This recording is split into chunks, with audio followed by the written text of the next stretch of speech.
사도행전, 왜 마이크 안 나오지? 되죠?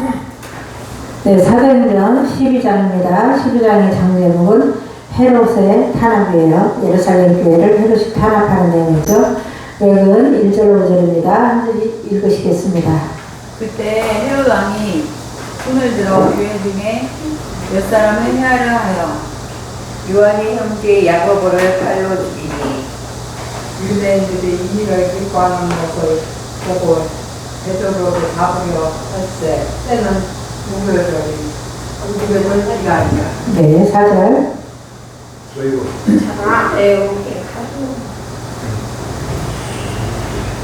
잡음에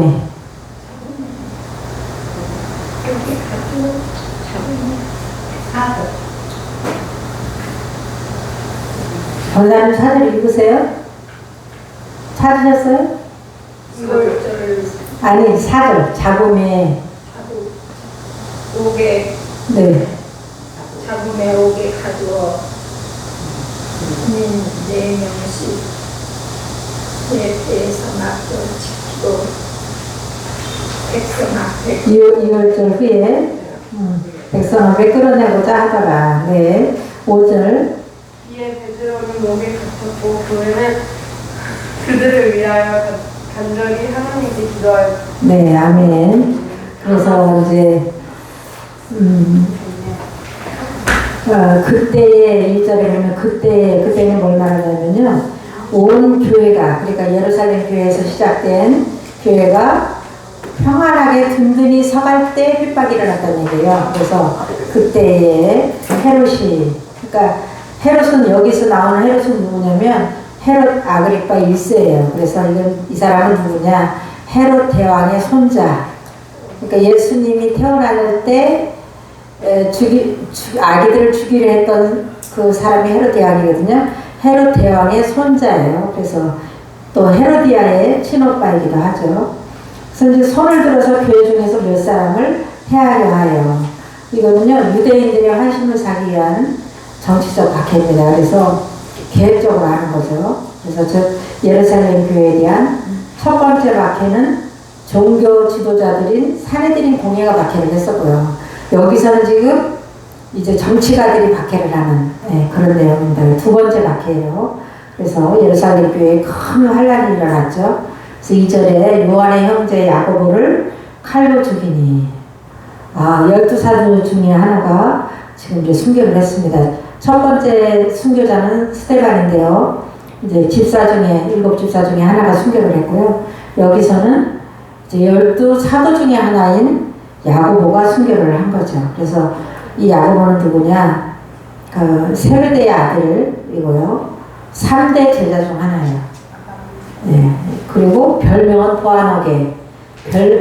성격이 불같아가지고 예수님 별명을 지어주셨는데 보아너게라고 번개의 아들, 우레의 아들이라는 뜻의 보아너게라는 별명을 붙여주셨죠. 그래서 이 야고보가 칼에 순교를 당합니다. 이 헤롯의 칼에. 그래서 야고보는 사도 중 첫 번째 순교자가 된 것이죠. 그리고 이제 3절에 유대인들을 기뻐하는 것을 보고 베드로도 잡으려 했어요. 베드로도 죽이려고 그러는 거예요. 야고보를 죽이고 나니까 백성들이 너무 좋아하는 거예요. 그 이단들이라고 해가지고 지금 아주 좋아하는 거예요. 그래서 때는 무교절 기간이라. 이 무교절은요, 출애굽을 기념하는 절기잖아요. 그러니까 출애굽과 무교절은 한 절기를 막 보고 무교절이라고도 하고 또 6월절이라고도 하고 이렇게 섞어서 성경에는 기록되어 있는데요. 이 무교절이라고 정확하게 말한다면 언제냐? 유대 종교적으로 니산을, 그러니까 이제 15일부터 7일까지 지키는, 일주일간 지키는 그런 절기입니다. 그래서 이제 잡아놓고 지금 죽이지는 못한 상태, 이런 데 있습니다. 4절입니다. 잡음에 오게 가두어. 그러니까 베드로의 세 번째 투옥이에요. 베드로 입장에서는. 네, 세 번째 투옥 됐어요. 근데 이 지키는데 얼마나 잘 지키는지 군인 내식인 내패에 맡겨 지키고, 이거는요 4명씩 4개 조로 지켰단 말이에요. 네, 그래서 이 지키는 방법은 두 사람은 제수 옆에서 자고 두 사람은 옥문을 파수해서 4명씩 4패로 나눠서 지켰다는 거예요. 얼마나 철저하게 지키는 거예요? 아마 여기서는 베드로가 그 5장 19절인가 탈옥한 적 있잖아요. 천사가 탈옥시킨 적 있죠. 그래서 더 열심히 지켜는 것 같기도 해요. 이렇게 지독하게 살인자도 아닌데 이렇게 지키고 있습니다. 그 다음에 6월절 후에, 이건 이제 무교절 후죠. 여기서 말하는 6월절이라는 거는 백성 앞에 끌어내고자 하더라. 헤롯이요, 판결권이 없는 유대인들 앞에 베드로 사도를 끌어내고자 하는 이유가 뭘까요? 이유가 베드로를 내가 체포했다는 선전을 하고요. 백성들이 유대인이 좋아하니까 선전을 하고 정치적 지지 기반을 확고히 하려고 꼼수를 부리는 거예요. 지금 정치인들 무섭습니다. 사람을 죽이기까지 하면서 지지 기반을 다지려고 해요. 5절에 이에 베드로는 옥에 갇혔고 교회는 그를 위하여 간절히 하나님께 기도하더라. 교회에서 할 일이 뭐예요? 일만 당하면 우리는 뭐예요? 기도하죠. 근데 여기서 두려워 떠는 사람은 다 도망갔어야 되는데 베드로 사도 잡아 죽이는 거 보니까 야고보도 죽었잖아. 우리 도망가야 돼. 이렇게 안 하고 모여서 기도하다 붙잡힌다. 위험하다. 우리 각각 흩어져서 기도하자. 이렇게 안 하고 한 곳에 모여서 기도하는 이 예루살렘 교회의 열심을 볼 수 있습니다. 간절하죠. 지금 1등 그 사도 베드로가 지금 죽음 직전에 있는 것입니다. 팀에 보면은요, 헤롯 아그리파 1세의 박해인데, 이때가 언제냐면 아까 말씀드렸지만 안디옥 교회가 크게 부흥하고 있을 때예요. 한마디로 말하면 이방인의 첫 번째 교회인 안디옥 교회가 부흥하고 있을 때가 언제냐면 AD 44년. 왜냐하면 헤롯이 그때 죽었거든요. 그러니까 그 기간으로 보는 건데요. 예루살렘 교회의 첫 번째 박해는 유대 종교 지도자들이 자행했어요. 사내들인에 의해서 스데반 집사가 죽었죠. 죽임을 당했죠. 그래서 두 번째 박해는 이제 정치인들이 박해를 하는 거예요. 그래서 두 번째 박해는 헤롯 아그리파 1세의 정치적 지지 기반을 마련하기 위해 자행되었고요. 야고보 사도 순교했죠. 즉 스데반 집사의 순교 후 사울이 교회를 전멸하고자 했고요. 박해를 피해 흩어진 예루살렘 교회의 빌립 집사가 우리가 저번에 8장에서 공부했죠. 사마리아 성에 가서 복음을 전해서 도망가가지고 거기서 복음을 전했습니다. 8장 5절 13절에 나오죠. 이후 9장에서는 이제 핍박하던 사울이 회심을 해요. 이 사건으로 인해서 핍박이 조금 잦아들었어요. 왜냐하면 열성분자가 해결을 했기 때문에. 그리고 잦아들어서 교회가 성장하고 있습니다. 이때 베드로 사도의 이방 선교가 시작돼서 교회가 안정이 되니까 이방인 지역까지 가서 베드로가 루다에도 가고 이래서 지금 이제 선교를 넓히고 있죠. 이를 계기로 첫 이방인 교회인 안디옥 교회가 설립되고 부흥하던 때에 헤롯의 박해가 일어났다. 그래서 헤롯의 대박해라고 그래요. 이건 아주 정말 교회가 잔존하기 어려울 정도까지 지금 위협을 당하고 있는 상태입니다. 그래서 6절 11절 단락에 보면요. 6절 11절 단락의 그 제목은 베드로의 기적적 탈옥 사건이에요. 그래서 천사가 또 방문하는 거죠. 5장 19절에도 천사가 방문해서 베드로를 탈출시켰는데 여기서도 지금 천사가 방문합니다. 두 번째 천사 방문이에요. 그래서 때는 언제냐? 형 집행 전날밤. 하나님은 꼭 이렇게 우리가 힘들다, 아슬아슬하다, 위험하다 이럴 때 하나님 꼭 끝까지 그때가 우리가 최고로 하나님을 진실히 믿고 의지할 때예요. 이 어려울 때가. 편안할 때는 우리가 좀 이렇게 진실하게 매달려지지가 않아요. 다른 돌파구가 있기 때문에. 근데 다른 돌파구가 없어요.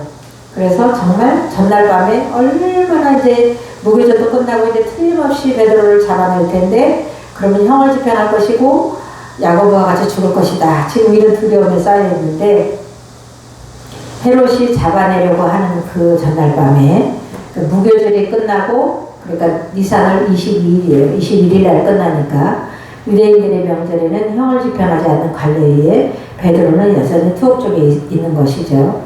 그래서 이제 병사들의 삼엄한 경계가 6절 하반절인데요.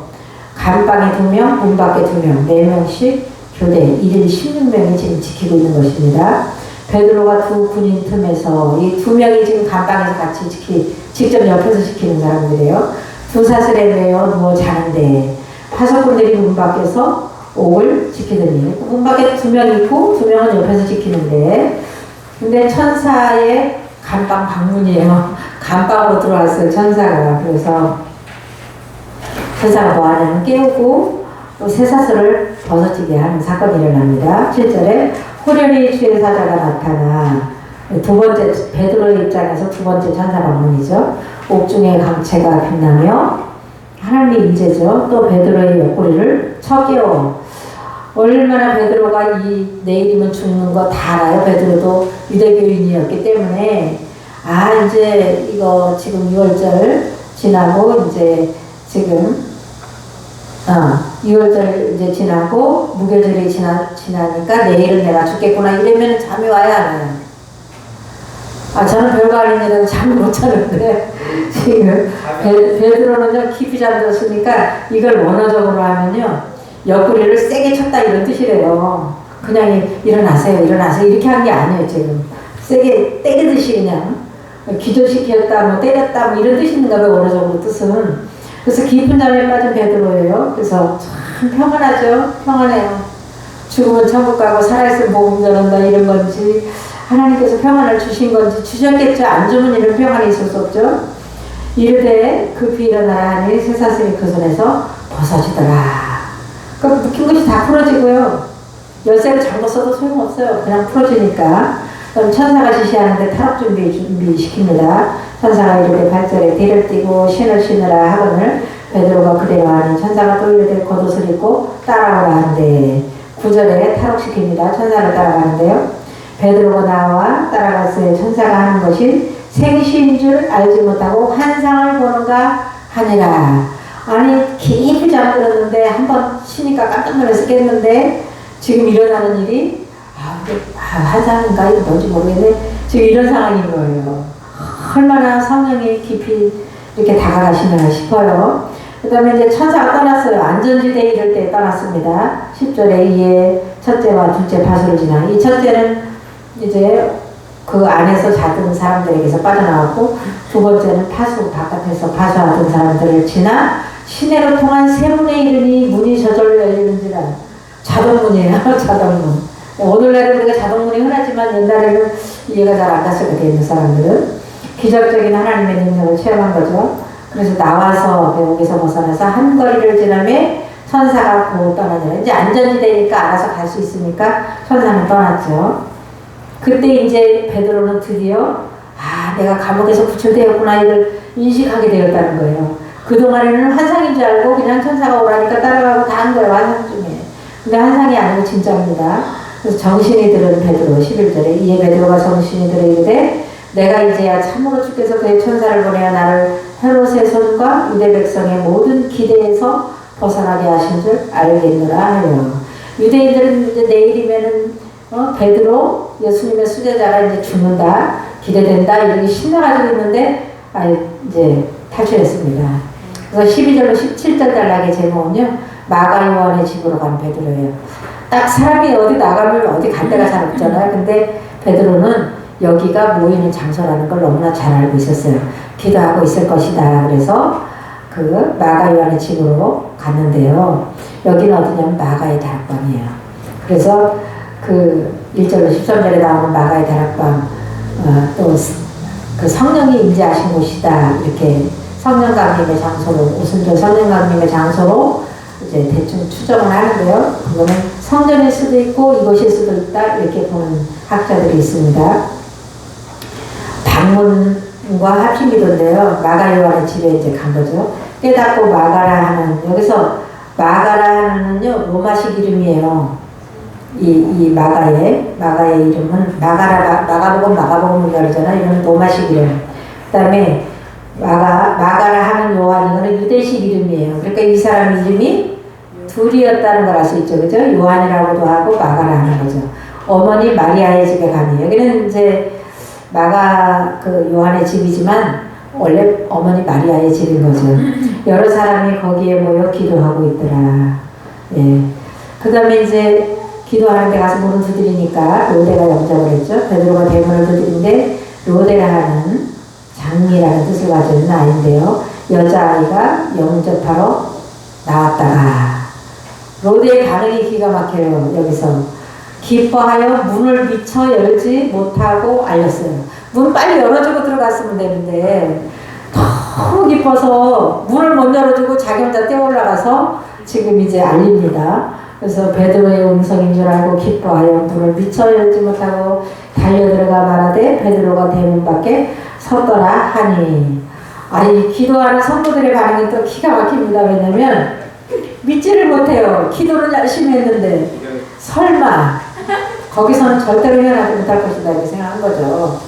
로마 더군다나 헤롯이 죽이려고 하는데 못 태어날 거야 이렇게 하면서도 기도를 하고 있었다는 얘기죠. 15절에 그들이 말하되 내가 미쳤다 하나 여자아이는 힘써 말하되 천발이라 하니 그들이 말하되 그러면 그의 천사라 하더라. 아, 지독하게도 안 믿네요.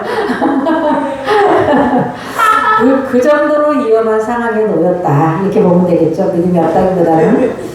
그 다음에 이제 타락 경위 간증을 하는데요. 간증을 하고 베드로는 떠납니다. 그 얘기를 해주고 가야 되잖아요. 그래서 베드로가 문 두드리기를 그치지 아니하니 계속 이제 누가 뒤에서 잡으면 어떡해요.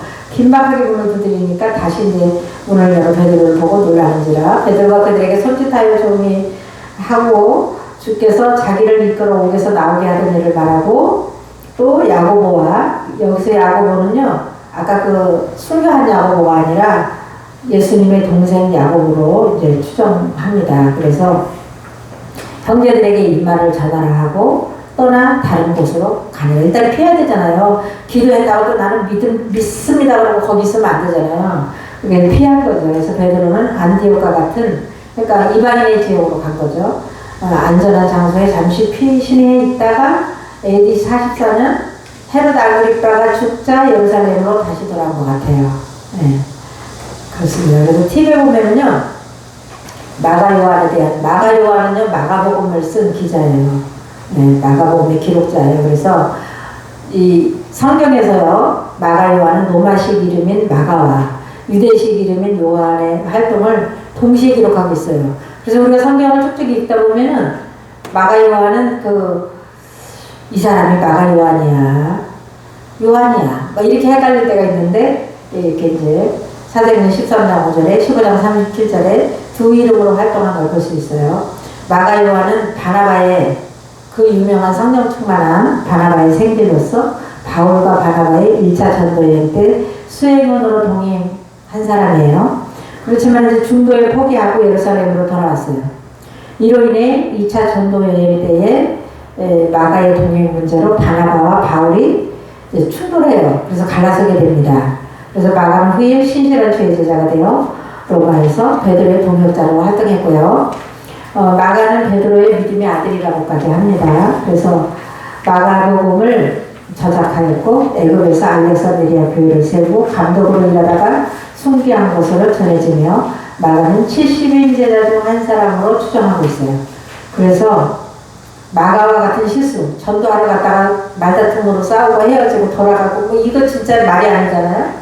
그럴 것 같지만 그거 실망할 필요가 없어요. 다시 또 하나님이 이렇게 세워가지고 또 베드로를 따라다니면서 이렇게 복음을 전하고 또 교회를 개척해서 또 목회자로 활동하다가 이렇게 생을 마친 그런 분이에요. 그래서 성경에도 이런 분들이 등장하는 것은 우리도 뭐 사람과의 갈등을 겪고 뭐 이런 거 가지고 연연할 거 없는 거예요. 그거 잠깐 지나가요. 다시 새롭게 쓰면 돼요. 그게 부끄러운 일도 아니고 이런 걸 볼 수 있습니다. 18절 19절에는요. 군인들의 소동과 헤롯의 문책이에요. 헤롯의 문책이 뭐냐? 파수꾼을 다 죽여버린 16명. 아, 주예요. 이제 18절에 보니까요. 군인들의 소동이에요. 날이 새매 군인들은 베드로가 어떻게 되었는지 알지 못하여 적지 않게 소동하더니 야, 우리 죽었다 이제. 얼마나 괴로웠겠어요. 그래서 헤롯이 명령을 내리는데요. 파수꾼들 처형해라 이런 명령을 내립니다. 그래서 헤롯이 그를 찾아도 보지 못하며 파수꾼들을 신문하고 죽이라 명하니라. 그 다음에 이제 19절 하반절에 보니까요. 이 헤롯이 경기에 참석해요. 경기에 참석하는데 로마 황제의 승전을 기념하는 경기에 참석하는 거예요. 19절을 하반절에 보니까 헤롯이 유대를 떠나 가이사랴로 내려가서 머무니라. 그 역사가 요세푸스에 의하면 로마 황제 글라디오가 영국과의 싸움에서 승리하고 돌아온 것을 축하하기 위해서 열린 경기의 둘째 날이래요, 이날은. 그래서 둘째 날이자 황제의 생일인 8월 1일이었다고 그래요. 그래서 이제 그 수하에 있는 이 아그리파 왕은 지금 이제 거기 참석하는 거죠. 근데 한편 여기서 가이사라는요, 예루살렘보다 북쪽 있어요. 근데 위로 올라가는 건데, 위치에 있으면서도 가이사라로 내려간다라고 표현을 해요. 그러니까 성경에서는요, 유대인들은 예루살렘을 향해서 가면 무조건 올라간다. 지형하고 상관없이 성전으로 올라간다. 그렇게 표현하고요. 예루살렘을 떠나 다른 곳으로 가면 무조건 지형과 상관없이 내려간다고 말해요. 네, 그런 차이가 조금 있습니다. 그런 거 감안해서 이렇게 알으시면 좋겠고요. 근데 이제 20절로 23절에는요, 헤롯이 죽어요. 이 야고보를 죽인 헤롯이 죽습니다. 베드로를 가뒀던 헤롯이. 하나님의 심판을 받는 거죠. 20절에 드로와 시돈의 화목 요청인데, 헤롯이 드로와 시돈 사람들을 대단히 노여워하니, 이 노여워했다는 얘기는 뭐냐면 헤롯이 보복 조치로 시돈과 드로 지방의 사람들이 그 유대에서, 그러니까 이스라엘에서 식량을 수입해다 먹었는데, 이제 이 사람들이 드로와 시돈 사람을 헤롯이 안 좋아해가지고 식량 공급을 안 해주는 거예요. 그러니까 지금 드로와 시돈 사람들이 헤롯이 내려온 길에 잘 보여야 되겠다 생각을 한 거죠. 그래서 협상을 하러 간 건데, 협상이라기보다는 굴욕적인 거죠. 근데 그들이 지방에 왕국에서 나는 양식을 먹는 까닭이라. 그러니까 드로와 시돈은 솔로몬 시대 이후 유대에서 식량을 수입해서 먹었는데, 열왕기상 5장 9절에도 나오는데요. 한 마음으로 그에게 나와, 이 한 마음으로라는 것은 이번 기회에 이 수입을 못하게 하는 것을 풀어야 되겠다, 이렇게 작정을 한 거죠. 그래서 왕의 침소를 맡은 신하 블라스도, 이 사람은 침시를 주관하는 로마인 신하예요. 그래서 설득하여 화목하기를 청합니다. 왕에게 직접 가서 말할 수는 없잖아요. 그러니까 그 바로 밑에 있는 신하에게 가서 대표들이 가가지고 이번에는 풀어줘서 우리가 식량을 수입하게 해주십시오. 이렇게 지금 화목을 요청한 거죠. 그때 이제 헤롯이 연설을 합니다. 이것이 21절인데요. 헤롯이 날을 택하여, 경기 둘째 날이에요. 즉 로마 황제의 생일날 왕복을 입고 단상에 앉아 백성에게 연설하니, 이제 연설을 하니까 이 사람들을 화목해야 되니까 어떻게 해야 될까요? 아첨을 해야 되겠죠. 그게 이제 22절이에요. 백성이 아첨하는데요, 헤롯은 신격화해요. 그래서 백성들이 이제 크게 부르짖을 때 이것은 신의 소리요 사람의 소리가 아니라 하거든.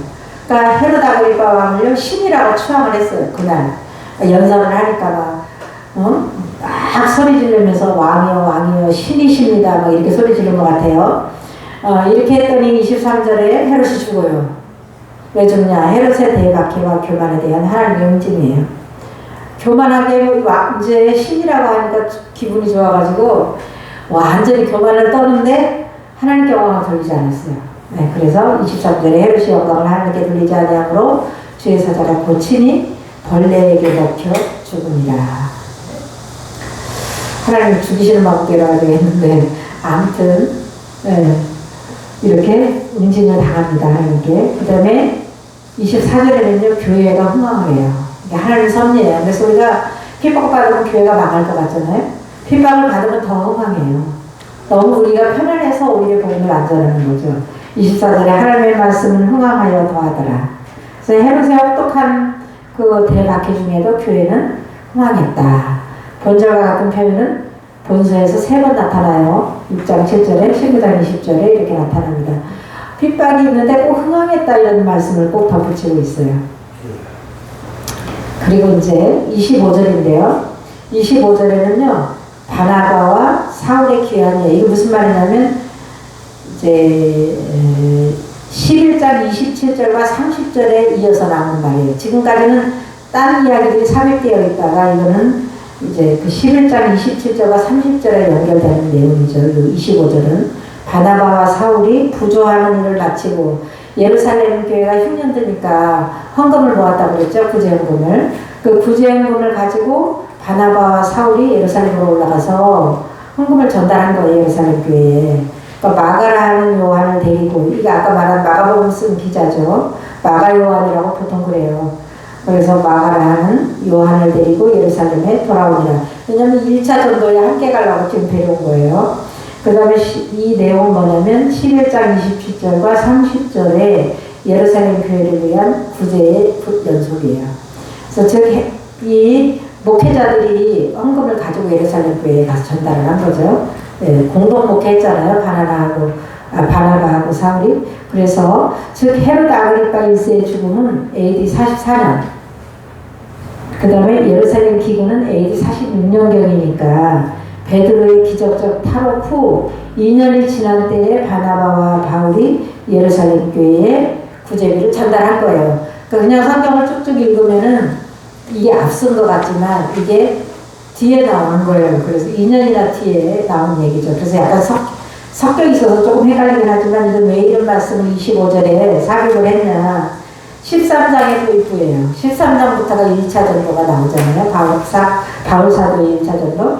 그 바울과 바나바와 마가와 이렇게 이제 1차 전도 여행을 하게 되는데 그거에 대한 도입부예요. 그래서 이제 13장부터는 그 이후의 얘기가 이제 연결됩니다. 그래서 오늘 이제 12장은 1절에서 25절까지밖에 없기 때문에 한 장을 다 했습니다. 집에 가서 한 번만 더 읽어보시면 이해가 이제 완전히 되는 거죠. 네.